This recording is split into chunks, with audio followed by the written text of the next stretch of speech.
নমস্কার, কেমন আছেন সবাই? আমার ছোট্ট একটা ভিডিওতে আপনাদের সবাইকে স্বাগতম। তো আমি অনেক দিন ধরেই কোনো ভিডিও পোস্ট করতে পারছি না। মানে আমি যেহেতু মানালিতে ছিলাম, সেখানে প্রচুর নেটওয়ার্কের ডিস্টার্ব ছিল। তো আমি ভিডিওগুলো আমার পোস্ট করতে বেশ কিছুদিন টাইম লেগে গেছে। তো দেখুন, এখানে আপনারা দেখতে পাচ্ছেন সবাই মিলে আমরা একত্রিত হয়েছি। মানে আমরা হোটেলে, সেদিন ছিল 31 ডিসেম্বর উপলক্ষে আমরা এখানে বনফায়ার করেছি। চলুন দেখা যাক কী কী আছে। দেখুন, এখানে পকোড়া রেডি আছে, কফি, চা, অনেক কিছু রেডি করা হয়েছে। বেশ আগুন ধরানো হয়েছে। আর একটা বাচ্চা দেখুন খুব সুন্দরভাবে ডান্স করছে। মানে আমাদের তখন গান চলছিল, তো প্রথমে সে একাই শুরু করেছে, এখন সব বাচ্চারা মিলে শুরু করে দেবে। আর সত্যি কথা বলতে তখন প্রচণ্ড ঠান্ডা ছিল, এখানে একদম হাড়হিম করা ঠান্ডা ছিল। পুরোটা চারিদিক একদম বরফে ঢাকা ছিল।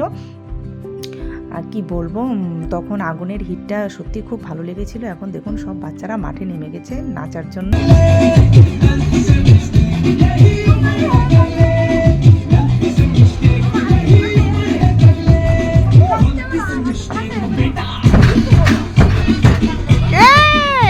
বাচ্চাদের নাচ প্রায় কমপ্লিট।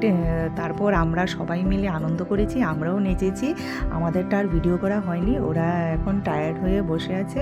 আর তখন এতটাই ঠান্ডা ছিল যে আমাদের মানে আগুনটা বেশ ভালো লেগেছিল। আমরা সবাই মিলে খুব মজা করেছি। আর এখানে দেখুন বারবিকিউ চিকেনের জন্য আগুন ধরানো হচ্ছে। এখন ওরা হোটেলের লোকরাই, মানে ওরা সব কিছু রেডি করবে। দেখুন, এই যে বারবিকিউ চিকেন, সব কিছুই রেডি। তো এই ছিল আজকের ভিডিও।